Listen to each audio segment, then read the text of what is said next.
Right. My name is Sean Barnes, Shonbarnes. I'm the Chief of Police for the Madison Police Department. The purpose of this media briefing is to give an update on the incident that occurred on Friday in the 3500 block of East Washington Avenue. On Friday, our community was reminded that lives can change in a matter of minutes. In just 13 minutes, our detectives were notified of a homicide suspect in our city, received information that he was armed, spotted the suspect, and followed him into a local business along the 3500 block of East Washington Avenue, where officers encountered the suspect. To best understand how Friday's events unfolded, I want to share more information about a homicide that occurred on Richard Street last week. Early Wednesday morning, witnesses reported hearing a loud domestic argument between a man and a woman. The witness reported being concerned when she did not see the woman later in that day. Ultimately, we were dispatched to do a welfare check on the home. Officers were able to see a woman, Miss Kristen Schmidt, face down in the apartment, and the officers forced entry. Pending toxicology reports, her preliminary cause of death was manual strangulation. Detectives quickly identified Justin P. Kopmeyer as the suspect. He and Christian were in a dating relationship when this incident occurred. Our department released a bulletin about him shortly before he was spotted near the business. Officers attempted to dialogue and de-escalate with the suspect, who was armed and had displayed his weapon.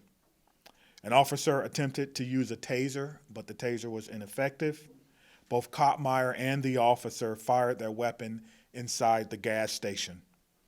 Kopmeyer retreated to a bathroom where officers reported hearing 2 gunshots. Officers later found Mr. Kopmeyer dead in the bathroom of the store from an apparent self-inflicted gunshot wound. Because an officer fired their weapon, the Wisconsin Department of Justice's Division of Criminal Investigation is leading the investigation. Further information about what happened inside the business will come from that agency, and that includes any type of conclusions that or questions that you may have. Both MPD officers are on administrative leave, and DCI will release the names of those who are involved. One of the officers involved has been with the Madison Police Department for 13 years. The other police officer has been with the Madison Police Department for 4 years. Both are members of our SWAT team, and both recently underwent de-escalation training. We recognize that this is a traumatic event for many in our community. We had community members who had to run out of the store with their arms up. We had people living nearby seeing and observing a large police presence and our SWAT officers surrounding this business. We had drivers concerned about seeing a large police presence and streets blocked on East Wash during our busy rush hour. We hope that you will reach out to someone if you are struggling trying to make sense of this incident. I want to thank the officers, the brave men and women of the Madison Police Department, for their quick response minutes matter very much during these emergencies, and they are dangerous situations. I thank our officers for their bravery and for their courage. I also want to thank the officers who manned the perimeter for hours in the cold and snow, as well as our command staff members who came in to help organize this event. I want to give a special thanks to the employees of the business who worked with us to give us valuable information and also to ensure the safety of the customers. With me today is Ms. Shannon Berry. She works with victims of domestic violence. I'll allow her to come up and explain to you who she is and why I invited her. Ms. Berry. Thank you, Chief. Good afternoon, everyone. As you heard, I'm Shannon Berry. I'm the Executive Director of DAYS, Domestic Abuse Intervention Services. I want to extend my deep appreciation to Chief Barnes for the invitation to be here today. Madison has lost 2 women to domestic violence in the last week within just a couple of days of one another. They leave behind family members, children, friends, and neighbors who loved them. These women are not just statistics. They were human beings living complex lives like the rest of us and doing the best that they could. Domestic violence is an epidemic everywhere, including here in Dane County. 1 in 4 women and 1 in 7 men will experience domestic violence, physical or sexual assault by an intimate partner at some point in their lifetime. Domestic violence victims are 6 times more likely to be murdered by their abusers when attempting to leave the relationship than at any other time. And that is why it is so crucial as a collective community that we all work together to ensure that no matter where a victim or survivor seeks help, they are met with compassion and not blame, that they are believed and not judged, and that they are supported and not ignored. When we hear of tragedies like this, it can all seem very overwhelming and insurmountable. However, every person in our community has a role to play in addressing domestic violence.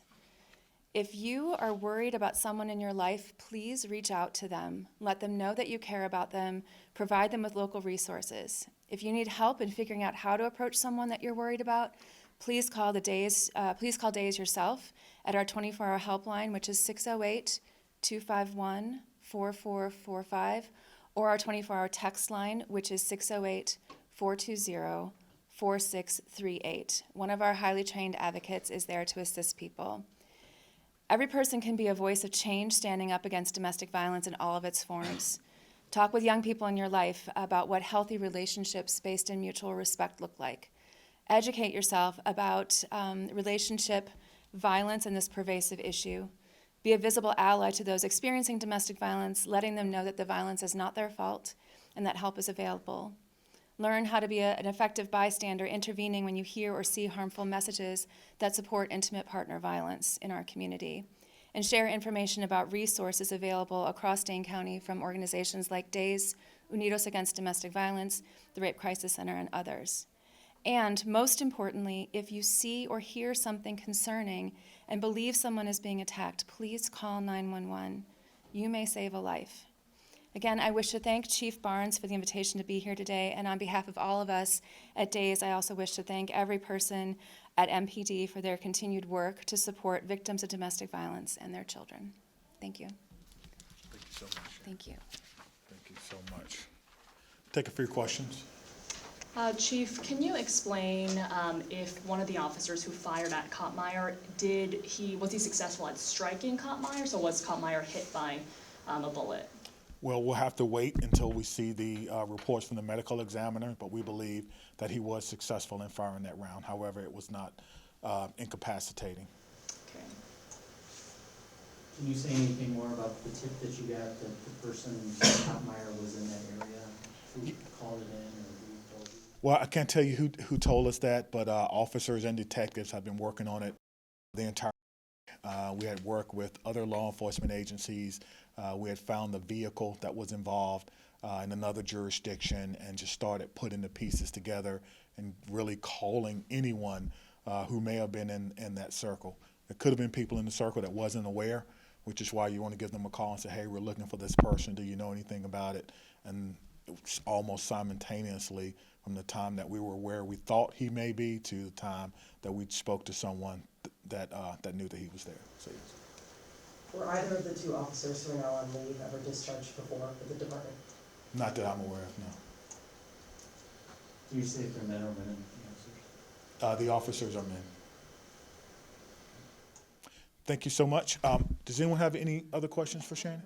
Yes, yes. Last week there were 2 other women, 2 women in total in the last week. Were they, did they live in Dane County? Were they Madison women?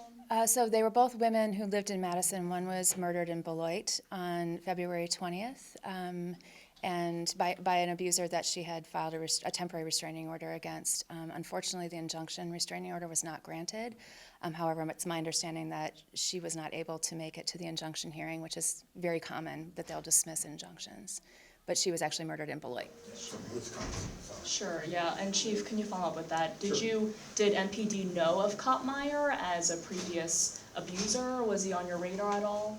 He was not on our radar, but we did some research and found that there was one additional call on Christmas Day to the house. Officers responded. He was not there. We did not encounter him, but officers did refer those charges to the district attorney, but unfortunately, the victim in this case refused to cooperate, therefore the charges were dropped. And that does happen from time to time. We do encourage victims to go through with the process because it's so very, very important. Do you want to speak on that a little bit? Sure. I think that it's very common for victims in these situations to recant. So there might be a situation that's highly volatile where they may reach out to law enforcement, and then when law enforcement arrives, they might have had second thoughts. So even from that moment of reaching out to 911 and then thinking through it, I think it's really important to understand that domestic violence does not happen in a vacuum. It is an issue that takes a long time. I mean, no domestic violence or no violent relationship starts with violence. It starts with the honeymoon stage, and there's typically a long history. Abusers work very hard to isolate their victims from other people so that they're kind of the only person in that person's head, and people start internalizing those messages. So unfortunately, recanting is not uncommon, and there's a lot of reasons for that, including safety. As I mentioned, victims are 6 times more likely to be murdered when trying to leave the situation than at any other time, and they have likely heard from their abusers, if you tell anyone, I'm going to kill you, I'm going to kill your parents, your children, your companion animals, I'm going to hurt people in your life. And so those messages can start really becoming very pervasive. So unfortunately not uncommon. What were the charges that were dropped after that December? There would have been domestic violence charges. Okay. So it was a domestic disturbance call That's correct. on Christmas with the same victim who That's was correct. killed Wednesday. That's correct. Do you know Thank how you, long sir. they were dating for? Sorry. No, go ahead. Do you know how long they were dating for? I do not, no, I do not. How did officers respond to the other customers who were inside the Kwik Trip when this event happened? How did they respond to the Were other? there other customers involved? Yeah, we consider there were other customers involved. When the officers came in, I mean, you really don't need the officers to tell you to leave, but everyone got out with their hands up. They followed the instructions of the officers, and everyone cooperated, which made everything go really, really smooth. And you said it was a quick event. Why was then East Washington shut down for multiple hours during rush hour traffic in that time? Well, the quick event from the time we discovered that he was there to the time the officers encountered him. But overall, it was definitely not a quick event. We wanted to make sure that, number one, the suspect was indeed incapacitated, and so we used some technology to do that. But no, we wanted to make sure that everything, and again, it's a crime scene. We don't know how long it extends, and so we wanted to make sure that we were doing our due diligence before we turned it over to DCI. Were there children inside the Kwik Trip at the time? I'm not aware. All right. Thank you. Thank you, sir. Thank you so much. Thank you so much.